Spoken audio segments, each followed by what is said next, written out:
नमस्कार साथियों, स्वागत है आप सबका नानों की नगरी में। आज हम यहाँ पे एयरपोर्ट पे है। इसका मतलब आप समझ सकते हैं कि हम कहीं ना कहीं फ्लाई करने वाले हैं। तो सबसे एक्साइटमेंट चीज ये है कि मैंने आज से 2 साल 3 साल पहले सपना देखा था और वो सपना आज पूरा होने वाला है। सपना यह था कि मैं अपने कुछ विदेशी मेहमानों के साथ उनको लेके अपने भारत की यात्रा कराऊं, उनको भारत की दर्शन करा के अपनी तरफ से और उनकी तरफ से भी। तो ये बहुत ही बड़ी सौभाग्य की बात है कि आज हम उनके साथ फ्लाई कर रहे हैं। आज हम उनके साथ भारत आ रहे हैं और भारत जा रहे हैं। तो होप ये सफर हमारा बहुत ही एडवेंचर और बहुत ही मजेदार होने वाला है। तो फाइनली इन मुंबई। रुक जा। सो दोस्तों, फाइनली हम लोग मुंबई में आ चुके हैं। आप देख सकते हैं हमारा स्वागत भी हो गया, लेकिन हम यहाँ पे रुके हुए अभी मेहमानों के लिए, क्योंकि मैं पहले आ गया। तो अभी हमारे मेहमानों को वेट कर रहे हैं और देखते हैं उनका रिएक्शन क्या है, क्योंकि उनके लिए एक छोटा सा सरप्राइज हम लोगों ने रखा है। तो वो छोटा सा सरप्राइज हम उनको देने वाले हैं। और हमारे जो मित्र हैं जो हमें रिसीव करने हैं, जो सरप्राइज लेके आए हैं, उनके साथ उनको दिखाएंगे आपको। चलिए।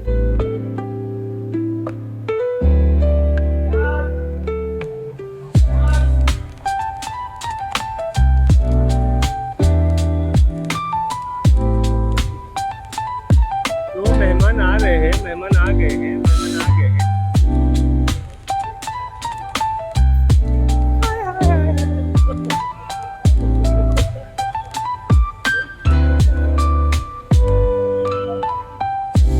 नमस्ते नमस्ते नमस्ते। यस, लेकर योंगस सो लेकर है लेकर। आज का दिन शुरू हुआ है। अब हम जा रहे हैं मुंबई सेंटर और हमारे मेहमानों को अभी हम दिखाने वाले हैं थोड़े मुंबई के दर्शन और यहाँ के लोगों से थोड़ा रूबरू भी कराएंगे और साथ ही में कराएंगे इनको यहाँ की ट्रेन का सफर। तो देखते हैं कैसे मजा लेते हैं इन गोरों का। गोरो, हेलो। मेहमानों, टिकट लो भाई, ticket low. We got 4 tickets to Central Station, Mumbai. Bandra. All to there. Bandra, all to there. Okay, cool.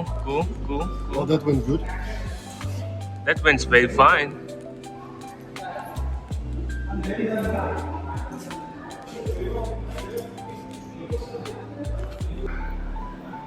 So, अभी देखिए ये टिकट लिया है, हम जा रहे हैं अभी बैंड्रा सेंट्रल के लिए। हम जाएंगे प्लेटफॉर्म में 4 पे। तो हमारा अगला दिन शुरू होता है एक ट्रेन के सफर के साथ और अभी हम निकल पड़े हैं सेंट्रल की ओर, जहाँ पे हम अपने ट्रेन का इंतजार कर रहे हैं। और हम कहाँ जाने वाले हैं ये आपको वीडियो में आगे जरूर देखने को मिलेगा। It's not even much crowded. No, it's female vlog. तो गलती से हम लोग फीमेल व्लॉग में चढ़ने वाले थे, लेकिन चलो पहले ही पता चल गया, क्योंकि कभी बहुत कंफ्यूजन होता है ट्रेन में चढ़ने के लिए। लेकिन फाइनली हम लोग ने ट्रेन पकड़ ली और हम चढ़ गए हैं और हम अभी निकल पड़े हैं मुंबई सेंट्रल की ओर, जो कुछ ही समय में आने वाला है। तो चलिए हमारा सफ़र शुरू करते हैं और देखते हैं आज हम क्या देखने वाले हैं। बहुत ही क्राउडेड तो नहीं था प्लेस, बहुत अच्छा था कि ईजिली हम लोग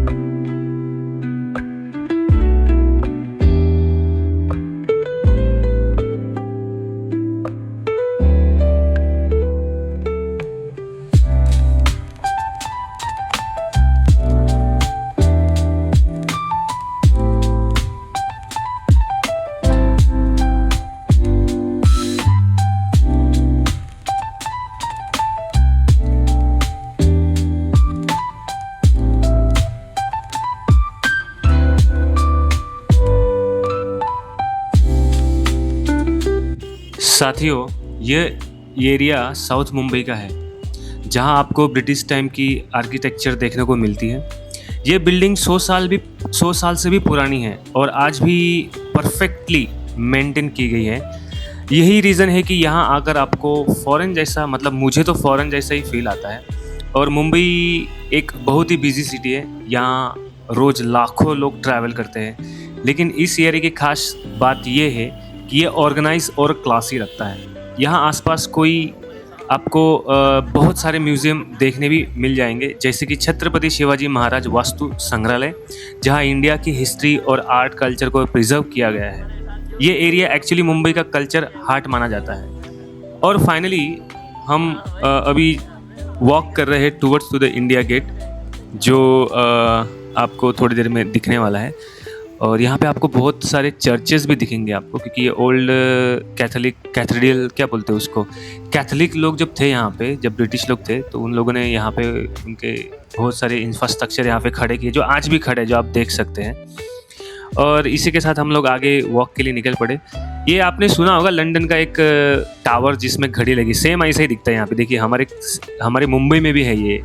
तो बहुत सारी चीज़ें जो है मतलब वेस्टर्न आपको यहाँ पे रिफ्लेक्शन दिखता है। तो साथियों, एक ही मैदान और यहाँ एक साथ 10 से 15 क्रिकेट मैच चल रहे हैं। ये है असली इंडिया का क्रिकेट लव, ये है असली इंडिया का क्रिकेट क्रेजीनेस। तो अभी हम साउथ मुंबई के इस फेमस क्रिकेट ग्राउंड में से है, जहाँ पे हमारे मेहमान देखिए, वहाँ पे लोगों ने उनके साथ सेल्फी भी खिंचाई, जिनको सेलिब्रिटी बनने का मौका भी मिला। और मैदान की खास बात यह है कि यहाँ पे एक ही टाइम पर कई अलग अलग टीम्स प्रैक्टिस और मैचेस खेलती है, और आपको हर तरफ बैट बॉल और एनर्जी तो एकदम भरपूर दिखती है। और मेरे दोस्तों के लिए ये एक शॉकिंग दृश्य था, मतलब शॉकिंग मोमेंट, क्योंकि ऐसा सीन यूरोप में रेयरली देखने मिलता है उनको। तो अब हम फाइनली हम पहुँचे हैं गेटवे ऑफ इंडिया। अगर आपको पता हो तो इसको 1911 में किंग जॉर्ज V के इंडिया विजिट के ऑनर में बनाया गया था, और 1924 में यह ऑफिशियली कंप्लीट हुआ। तो कितना साल लग गए सोचिए, इसको बनाने में ही 10-12 साल लग गए। ब्रिटिश टाइम पे ये एक कॉलोनियल इंट्रेंस था इंडिया का। जो और भी इंटरेस्टिंग बात इसकी ये है कि ये 1948 में जब ब्रिटिश इंडिया छोड़ के गए, तो इसी गेटवे से उनका आखिरी ट्रूप बाहर गया था। ये सिर्फ एक मोनूमेंट नहीं है, ये हिस्ट्री का सिंबल है दोस्तों। आप याद रखिए कि ये बहुत ही पुराना हिस्ट्री है। आज यहाँ खड़े होकर इतनी हिस्ट्री फील करना रियली स्पेशल लगता है। तो गेटवे ऑफ इंडिया घूमने के बाद हम इतने थक गए थे कि बस एक ही चीज़ चाहिए थी, शांति, और ऐसी एक जगह जहाँ बैठकर हम इस पल को फील कर सके। तो हमने सोचा क्यों ना कहीं बैठकर थोड़ा चिल किया जाए, कुछ ड्रिंक्स, कुछ स्नैक्स और बस थोड़ी सी शांति। फिर शुरू हुई एक परफेक्ट प्लेस की खोज। मुंबई की गलियों में हर जगह एनर्जी, हर जगह लोग, हर जगह आवाज़ें, लेकिन हम ढूंढ रहे थे एक ऐसी जगह जहां सिटी का नॉइस कम हो और मूवमेंट ज़्यादा फील हो।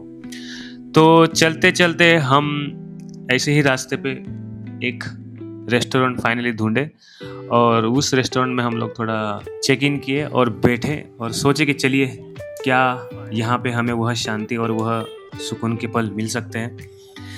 लेकिन जैसे ही हम लोग थोड़ी देर बैठे, फिर हमें फील हुआ कि अरे हमें तो और इंटरेस्टिंग चीज़ की खोज है। तो वो खोज थी हमारी मेरे जो दोस्त थे वो चाहते थे कि एक रूफ टेरेस जहाँ सामने सी हो और हम बैठकर उस पल को जी सकें। और इसी सोच के साथ, इसी खोज के साथ हम निकल पड़े फाइनली, और पहुंच भी गए। हम पहुंचे एक रूफ टॉप पर जिसका नाम है एरेना कैफ़े आई गेस। और यहाँ से जो व्यू दिखता है दोस्तों, वो वर्ड में डिस्क्राइब करना थोड़ा मुश्किल है, तो जिसके लिए आपको खुद एक्सपीरियंस करना भी ज़रूरी है। ऊपर से देखने पर ये सिटी और भी खूबसूरत लगती है। मेरे दोस्तों के लिए यह मोमेंट बहुत ही स्पेशल था, क्योंकि ये उनका इंडिया का एक्सपीरियंस है। और सच कहूँ, ऐसे मोमेंट्स लाइफ में बार बार नहीं आते साथियों। कभी कभी लाइफ में बस रुकना ज़रूरी होता है। भागती हुई ज़िंदगी में ऐसे छोटे छोटे मोमेंट सबसे मेमोरेबल बन जाते हैं। ना लग्जरी मैटर करती है, ना पैसा, बस सही लोग और सही जगह। मुंबई की रात, मरीन ड्राइव की रोशनी, और फिर पानी के नीचे गुजरती हुई रोड। रूफ टॉप के एक खूबसूरत और ब्यूटीफुल इवनिंग के बाद हमने टैक्सी बुक की और निकल पड़े अपने घर की ओर। लेकिन ये जर्नी सिर्फ घर जाने की नहीं थी, एक एक्सपीरियंस बनने वाली थी, क्योंकि ये मरीन ड्राइव है जिस क्वींस नेकलेस भी कहा जाता है। रात में जब ये लाइट्स जलती है तो पूरा कर्व और नेकलेस की तरह चमकता है। जो नेकलेस आप सुनते होंगे एकदम कर्व में वो चमकता है। मुंबई की इस मॉडर्न जर्नी के बीच एक अचानक ऐसी जगह दिखती है जो आपको सीधे स्पिरिचुअलिटी से कनेक्ट करती है, जो स्पेशली मुस्लिम कम्युनिटी के लिए है। ये हाजी अली दरगाह जो अरबियन सी के बीच में छोटे से आइसलैंड पे बनी हुई है। तो आप ये देख सकते हैं, जो दूर से भी इतनी चमक रही है, दिख रहा है, बहुत अच्छा नज़ारा लगता है। ये सिर्फ एक रिलीजन प्लेस नहीं बल्कि मुंबई की पहचान भी मानी जाती है। बहुत लोग जब जाते हैं ट्रैवल करने तो इसकी ज़रूर बात करते हैं। और जैसे कि मैंने कहा, भले ही आप मुंबई में आते हैं तो इस मुंबई की जो हिस्ट्री है, ये जो दरगाह है, ये 15वीं सदी में पीर हाजी अली शाह बुखरशी की यादों में बनाया गया था। तो आज का दिन सिर्फ एक ट्रैवल नहीं था, एक एक्सपीरियंस था, एक जर्नी थी। गेटवे ऑफ इंडिया की हिस्ट्री से लेकर मरीन ड्राइव की लाइट तक और उस शांत रूफटॉप के मोमेंट तक। साथियों, मिलता हूँ आपसे नेक्स्ट व्लॉग में। तब तक live the moment, feel the life.